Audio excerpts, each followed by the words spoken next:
Less input, more peace. A lot of today's world at the moment is just input. Input from social media, which is a massive part of people's lives now. Social media, the news, obviously we have relationships around us. But then we add on top of that just the things that are constantly being consumed every day. Whether it's your podcasts, information from that, lectures, information from work, from family, from friends. And it's got to go somewhere. It's something that we can hold on to for a while, and it can be a bit overwhelming because things are a lot. Things do become built up over time, and it can take a toll. This has been on my mind this week as I've felt a little bit bogged down with a few different things. I know that for myself personally, noticing how I feel when I'm on social media versus when I'm not, it's a very different thing. This isn't just something that we're taking in visually or the audio of. It's also something that we can take in physically. So our bodies need a break too. Our bodies need a break from things that we might be doing, the wear and tear. I know that there's a knack for people who go to the gym, myself included, to want to go all the time because you feel really good. You feel really good, but then you don't allow your body to have that rest and recovery. It can be a lack of sleep. It can be those sorts of things. But then also, it can come down to your food intake as well. I'm speaking from myself right now that I know that for me personally, I'm going to do a bit of a fast, nothing crazy. Between 1 and 3 days. I'm on my first day at the moment. And it may just be one day. It may just be a full 24-hour, 36-hour fast. Or I might go 3 days. I'm not sure yet. But I know for me, I feel like it's something that my body needs. To speak from my side and see if it resonates with you, I have been having stomach discomfort that I'm not used to. It almost feels like a bit of inflammation in my stomach. I haven't been eating anything crazy. I'm not sure what it is. I'm not 100% sure, but I know that by me not eating for a day and letting my body have a break from food and digestion, and then also just to give it a break and maybe let a little bit of autophagy come through and just let my body heal itself a little bit more, I don't see what bad or what harm that can do. I can see only good. I usually feel pretty good when I fast. I usually makes me more focused. There can be fatigue at times depending what you're kind of detoxing. But at the moment, I'm feeling all right. But it just reminded me today to talk about this. Less input can be a great thing for you, and it can even apply physically. So for myself, this is to heal and to maybe settle down whatever's going on with my stomach regarding just the pain. It's not severe, and like anyone who's watching or listening, you don't have to worry, but it's not severe. It's just odd. It's just weird. And I don't know what's going on. So it could just be a stress thing too. It could be if there's a lot on my mind, I'm working on a few different projects. I'm trying to balance that with family. So I understand that it could be that. I'm not 100%. But at the moment, this is something that I can control and I can do on top of the other things that I'm trying to do for it. So I'm giving it a go. When it comes to less input, there are so many things that take our attention away. There are so many things that take our attention and funnel it into something else. And often it's funneled into something that we don't really want to be down. We don't really want to be down that way of things, or focusing on those things, or spending that time, which is our most limited resource. Perhaps we don't want to do that. In talking about and thinking about this episode today, I tried to relate what it kind of seems like, what I'm talking about, this concept of the less input, more peace aspect of things. And the fact that some of these things that you may want to trim down in your life, it may not be forever. It may not be in a large quantity. It may be completely removing them from your life because of the issues it gives you, the inflammation it gives you, mentally or spiritually or physically, anything. And the way I was thinking about it was, this is almost like a holistic removal diet where you're trying to get rid of some of these things. You're trying to see what's bringing the inflammation. So you can either get rid of everything for a time, or you can do one by one and just to see what has the most effect. And it's an important thing to do. So this holistic elimination diet may be something to consider for yourself, even for a time, just to figure out what it's costing you, what it's giving you when it's there, what it's taking away, or what it's changing, and maybe for the worse. For myself, with the social media aspect of things, I'm very conscious of how it makes me feel. However, I understand that habits develop. I understand that sometimes you're on there for a reason, but then with the autoplay feature, you're just still going sometimes, and you don't even realize that you've spent any more time on there than you intended to. But this is something that I know I feel very differently when I'm on social media more.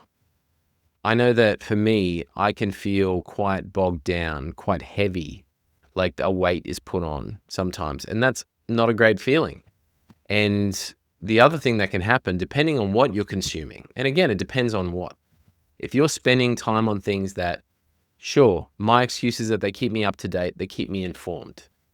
However, if you're spending a lot of time on those things, it can really weigh you down, especially if they're things that you're either worried about, afraid of, you feel there's a giant injustice behind, or any of these sorts of things. The heaviness of it, the weight, the concern can take a toll on you. So it's important that we either filter this, remove this, or figure out a way to partake more healthily. I suggest a social media cull for a time. I have a friend who I used to work with, and her tactic for this, it was interesting. I'd never seen it before. She would say that during the week, she removes her apps, her social media apps. They're gone. She just deletes them. They're gone for the week. And then on the weekend, when she has more time, she might spend some time on that and reinstall them. And I thought that's a really good, easy, doable thing. You don't have to set up blocks. You don't have to do anything like that. You don't have to just rely on willpower, which is pretty tough. So it's something that you can just do. You remove it and come back to it on another day. However, this also puts a parallel into a great book that I'm sure you've heard of because it's awesome and it's been around for a while. Atomic Habits, which is to make it easier to do your good habits and make it harder to do your bad habits. So obviously by uninstalling these things, removing them, deleting them from your phone, it makes it quite a bit harder. It's kind of annoying. In order to look at these memes or to send this message or whatever, I've got to reinstall this. That's a pain. So that makes sense that that would be a useful tool.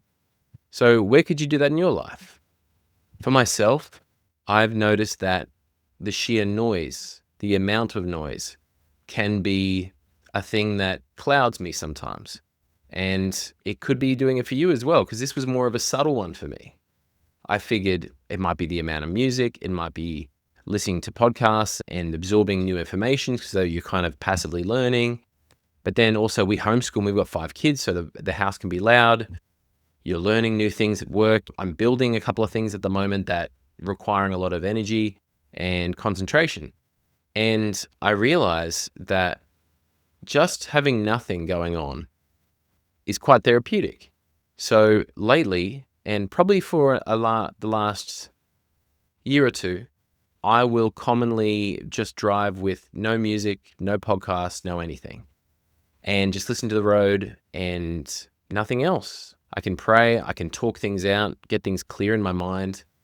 I can do all these different things if I feel like it. Otherwise, I can just have nothing. And that's been really therapeutic. That's been really nice to just sit there and just be still, be calm, be quiet. And it's been a really nice thing to be able to do as much as I can. Now, not everyone can do that. If you're driving with people, maybe they want to listen to stuff or talk. I get that. However, it's about finding the opportunities when you can have less input also. So this is one of those kind of 1%ers where it's like, oh, okay, I've got a 15-minute drive. I can just listen to nothing and go for a drive to that spot and then talk to people. So these are the sort of things that we can look at and kind of see what fits for us and the things that don't. After doing this, after doing a bit of a trim, cutting back on the music at times, on the podcasts, on the input, the social media, Notice things. Notice how you're feeling internally. If you're calmer, if you're more still, you're more okay with being still. Notice your thinking. Do you have more clarity? Are things less cloudy, bogging you down less? You're able to think more clearly? Are these sorts of things that help you? And just like an elimination diet, the same things happen. As I mentioned about being less cloudy and fatigued and things like that, that's exactly what happens when you remove different foods. For me, I know that if I cut out rice and I cut out mainly heavier carbs, more refined carbs, I feel way better. Less sugar, less cloudy, more energy, less crashes. If I'm more whole foods, I feel really good. I feel really clear, energized, and yeah, ready to go. Whereas if I had those other things in there, more sugar, etc., not so great. The other thing this brings is simplicity. Simplicity is so underrated. There's so many options nowadays, and I am very much guilty of getting stuck on options, be it food or things to do, whatever they are. I get stuck. I go, oh, what would be the best option, What would be the greatest? But with simplicity, keeping things simple, there is more stillness, there's more thought power, more brain power, rather than spending it all just trying to make a decision or trying to spend it all having a look at all the different options. At the moment, I know that for me, with this little fast that I'm doing at the moment, the simplicity is a bonus because historically, I think about food a lot.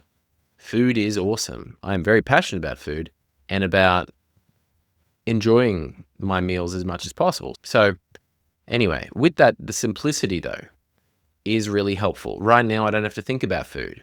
I don't have to think about anything else. I can just drink water and go about my day. I don't have to worry about doing anything else to do with food other than cooking for the family. That's it.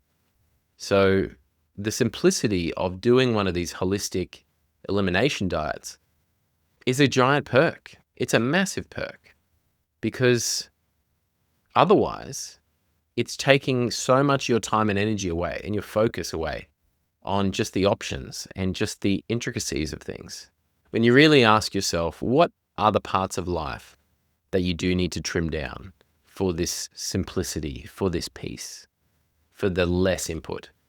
Are there relationships that are taking your time and your energy? Friendships that you're like, they're a great dude, they're lovely people, I don't want to hang out all day with them. Or I will feel low and I will feel down, or we focus on the negative, or they just talk about themselves, etc. And I want to feel like I'm an equal partnership in this relationship. Whatever that may be, it's important to have a look at these different relationships and see how you can either remove them, cut them down, or put it in a part of your life that you're happy with. Now, that could be going for an hour-long coffee a month or a fortnight or whatever it is, or on your terms. That's fine. But have a look at it, the less input, more peace aspect of things, because this will enrich your life. It's not always about doing more or having more. It's honestly not that. It's about what brings you peace and joy. Peace and joy. Because that's what we want. So I want to encourage you today to find what needs to be removed and what needs to stay. What you need to cut back on for a time and what you need to cut back on altogether to be sober of that thing. Because if it's taking away from your life, from your time, and from the things that are most important to you, it's not worth it. It's something to really look at so that you can fully enjoy all of you, fully enjoy all of your life. That's it. Quick one today. Hope you're doing well. All the best. Take care.